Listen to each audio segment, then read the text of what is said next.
বন্ধুরা, একটা সামান্য ঢেঁড়সকেও যদি এইভাবে রান্না করা যায় তাহলে কিন্তু খেতে অসাধারণ হয়ে যায়। নমস্কার বন্ধুরা, সবাই কেমন আছেন? চন্দনা ফুড হাবে সবাইকে স্বাগত জানাই। তো বন্ধুরা, আজকে আমি মাছের মাথা দিয়ে ঢেঁড়সের একটা রেসিপি বানাবো। আর এই রেসিপিটা খুবই সুন্দর খেতে হয়। বাড়িতে ধরুন হঠাৎ লোক কুটুম এসে গেল, তখন কিন্তু হাতের কাছে যেটাই থাকবে সেটা দিয়ে এই রান্নাটা করতে পারেন, দারুণ লাগবে।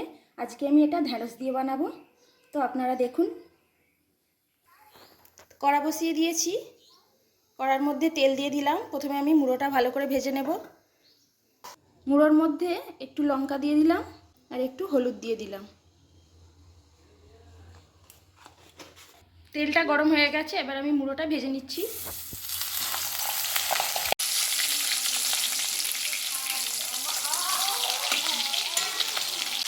মুড়োটা এপিট ওপিট করে ভালো করে ভেজে নিচ্ছি। আর মুড়োটা ভাজা হয়ে গেছে। আর মুড়ো বন্ধুরা খুব ভালো করে না ভাজলে কিন্তু মুড়ো থেকে একটা আস্তানি গন্ধ বেরোয়, একদমই ভালো লাগে না।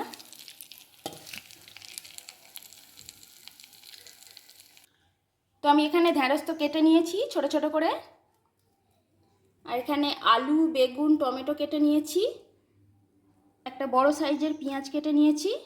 আর এটা বন্ধুরা সর্ষে আর পোস্ত একসঙ্গে ডাস্ট করা আছে। এটা আমি একটা আগের ভিডিওতে আপনাদের দেখিয়েছিলাম। এইভাবে করে রেখে দিলে কিন্তু অনেক দিন পর্যন্ত এটা ভালো থাকে। আর আপনারা যখনই চাইবেন যে কোনো তরকারিতেই সঙ্গে সঙ্গে করে মানে গুলে দিয়ে দিতে পারবেন। আর এখানে আদা, রসুন আর জিরে একসঙ্গে বেটে নিয়েছি। তো এই মুড়ো ভাজার তেলেতেই আমি একটু পাঁচফোড়ন দিয়ে দিলাম। এবার ঢেঁড়সটা দিয়ে দিচ্ছি।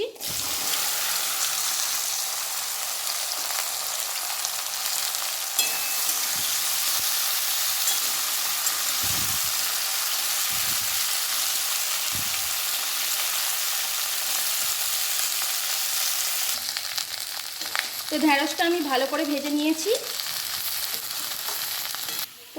খুব ভালো করে ভেজে নিয়েছি। এবার আমি এটা তুলে নিচ্ছি।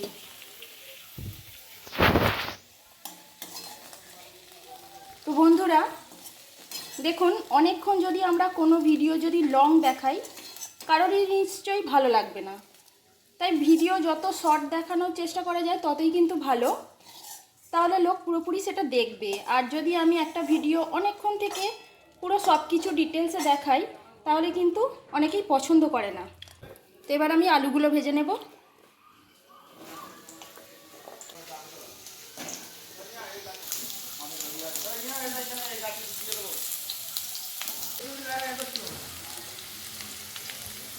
তো বন্ধুরা, যারা এখনও চ্যানেলটি সাবস্ক্রাইব করেননি তারা প্লিজ চ্যানেলটি সাবস্ক্রাইব করে আমার পাশে অবশ্যই থাকবেন। আর সাবস্ক্রাইব করা মাত্র আমাকে একটা কমেন্ট করে অবশ্যই জানাবেন, আমি দেখা মাত্রই তাদের পাশে চলে আসব। তো আলুটা ভাজা হয়ে গেছে, আমি এবার বেগুনগুলো দিয়ে দেবো।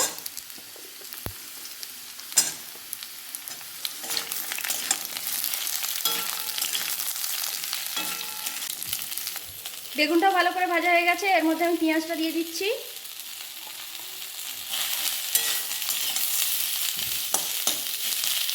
তো যেসব দিদিভাইরা আমাকে কমেন্ট করে জানাচ্ছেন তাদের অসংখ্য ধন্যবাদ। এইভাবে আমার পাশে থাকবেন সব সময়, আমিও সবার পাশে থাকবো।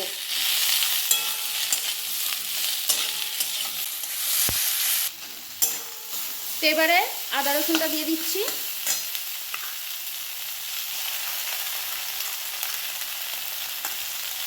আর টমেটোটা দিয়ে দিচ্ছি।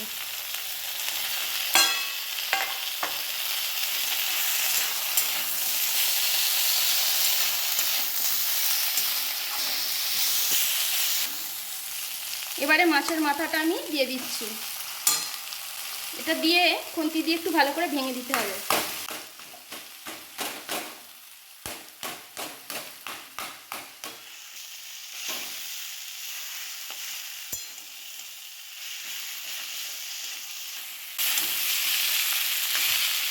তো মুড়োটা ভেঙে একদম এর সঙ্গে ভালো করে কষিয়ে নিয়েছি। এবারে আমি যে গুঁড়ো মশলাটা করে রেখেছিলাম পোস্ত আর সর্ষে, তার মধ্যে আমি একটু হলুদ দিয়ে দিচ্ছি আর একটু লঙ্কা গুঁড়ো দিয়ে দিচ্ছি, দিয়ে এটাকে ভালো করে গুলে নেব।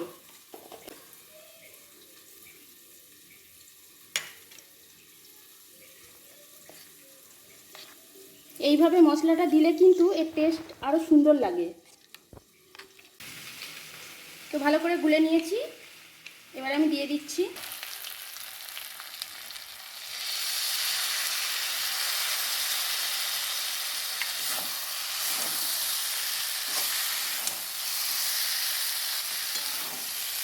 এইভাবে দিলে কালারটাও খুব সুন্দর হয় আর খেতেও অসাধারণ লাগে।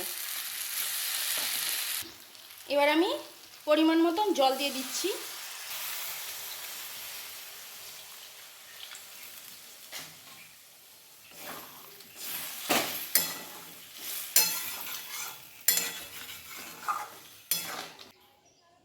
এবার আমি লবণ দিয়ে দিচ্ছি।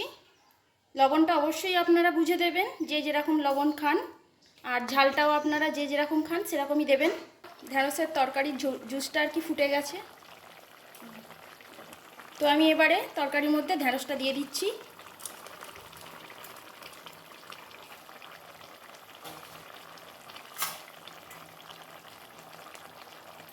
এবার সেদ্ধ হওয়ার জন্য একটু চাপা দিয়ে দিই।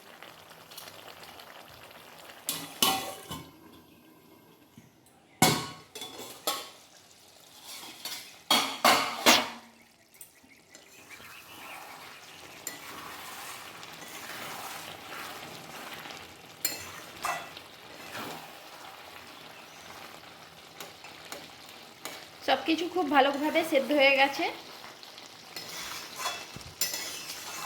আর এইভাবে তরকারি করলে বাড়ির লোক তো প্রশংসা করবেই, বাড়িতে কোনো অতিথি এলে তাদেরও খেয়ে কিন্তু খুবই ভালো লাগবে।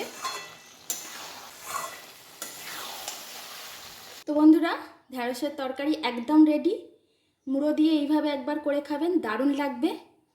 দুপুরবেলা ভাতের সঙ্গে এইভাবে তরকারি খুবই সুন্দর লাগবে। তো আজকে রেসিপিটা যদি ভালো লাগে তাহলে প্লিজ আমার চ্যানেলটিকে লাইক, শেয়ার এবং সাবস্ক্রাইব করে আমার পাশে অবশ্যই থাকবেন। সবাই সুস্থ থাকুন, ভালো থাকুন।